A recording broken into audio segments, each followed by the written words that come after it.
Hey guys, Frank here, and today another episode of Digital Classroom. And in the series, how did I shoot this one? You already see it, right? This is how I shot this one.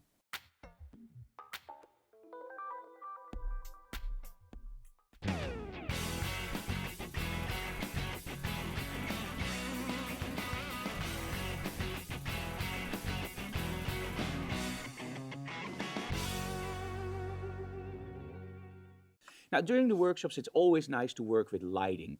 Now, in the workshops, I normally try to use lighting that everybody can afford or that everybody has at home. But sometimes you want something a little bit more creative. As you already saw in the previous videos, Nadine is pregnant, and that meant that during the workshop, we of course want to focus on being pregnant, but most of all, on getting unique shots. Because you can of course just shoot a pregnant woman with her belly in the frame, nice lighting and make that little heart, but let's be honest, those images everybody has. Every pregnancy is totally personal, and that's why we tried in this workshop to do 4 completely different sets, but still fitting that quirkiness of Nadine and of course of me. So for this setup, we decided we wanted something else. We have this big box in the studio, and it's actually big enough to fit in a model. We still had some balloons left from the first set, so we decided let's throw all the balloons in that box, let's put Nadine in there and maybe also Joni, and let's create some shots that focus on the pregnancy, but also that actually cover the belly, so we can also use those shots for something else.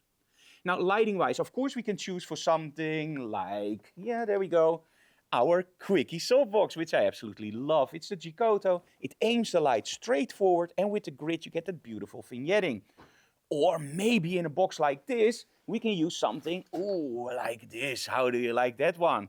The lantern, where the light just hits the set everywhere. Or you could go for something completely different. And that's why we choose the Lindsay Adler projector. Now, this is a so-called gobo projector. Now, the gobo projector you place in front of your normal strobe. Now, the nice thing about a gobo projector is that you can mount a lens. Now, in this case, I'm using a very cheap Yongnuo lens, and it's a Canon mount. And the nice thing about it is it can fit every Canon mount lens for this projector. You can also, of course, choose to buy a converter from Canon to M42, and you can use your M42 lenses. The thing that you have to keep into mind is your aperture of your lens. This is before I make any mistakes, this is a 2.8, I believe, or sorry, a 1.8, and it means that it gives you a lot of light output. A projector like this eats light, so that means that you need a strong strobe, that's why we're using it on the GT400s, and you need a fast aperture on your lens. If you use something like a 5.6 lens, there won't be a lot of light left, so 1.8, 2.8 at a maximum.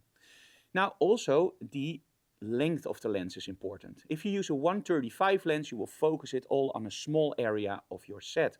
If you use a 50mm, you spread it out more, and with a 24mm you spread it out even more. Now the gobo projector, of course, you can use with so-called gobos. Those are round, you put them in there and they create on your set, like for example a tree or a window.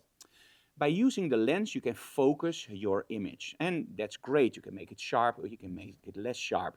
This is actually one of the best things you can use on your backdrop, or if you want really stark lighting effects on your model. Now in this case we didn't use the gobo. This one also has so-called blades.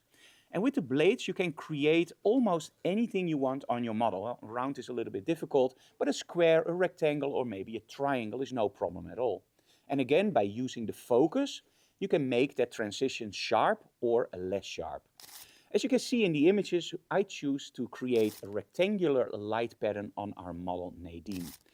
Now, of course, when you create a rectangular light pattern and you make it really sharp, that means that everything else is totally dark. So you only have that beam of light on your model. And that's, of course, a shame for all those balloons. Now, the balloons are pink. And pink, let's call that for now magenta. And magenta is on the bottom part of our color triangle. And that means that red is on one side of magenta and blue is on the other. So I could opt, for example, to open up the shadows with just normal lighting, or I can use a red gel or a blue gel. In this case, we're using the omnidirectional dome from Rogue on our magnetic system, and I'm using a blue gel because the blue on the magenta, on the pink balloons just created a beautiful effect. Now the effect is of course way lower than your main light, because you still want that main light to create that nice rectangular of light. You don't want it to disappear and just make it white light and blue filling. Focusing, well, we want it to be sharp but not too sharp. So I put it slightly out of focus and just aimed it on my model. So aim it at your model and tell your model to stay put like that.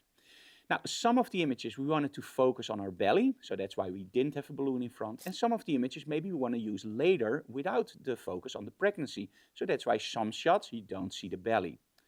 Now, later on we decided it would also be fun to put Joni in the shot, maybe in the back.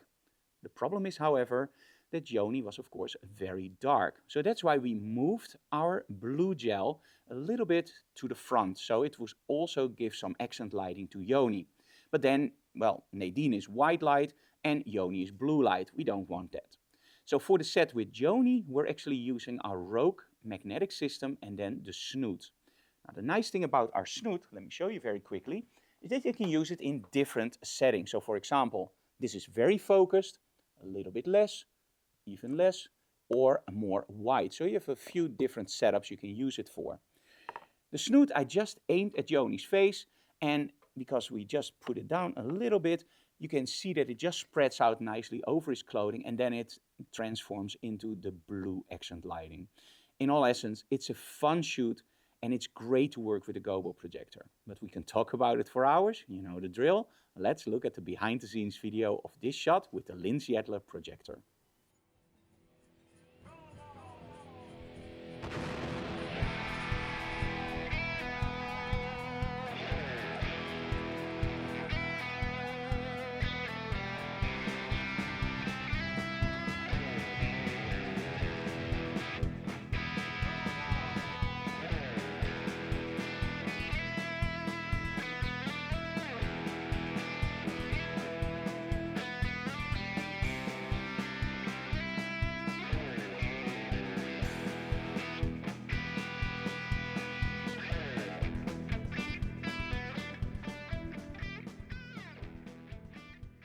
As you can see, a great setup and lots of fun with the projector. I highly recommend getting something like this just to play around with and create stunning lighting effects. Combine it with gels, oh man, the sky's the limit. Thank you so very much for watching, guys. I hope you enjoyed these short tips. If you have any questions, leave them in the comments below. Tell other people about our channel so we can grow and give you more content. And of course, smash the like and bell notification button so you will be notified when we release a new video. See you again next time. Bye, guys.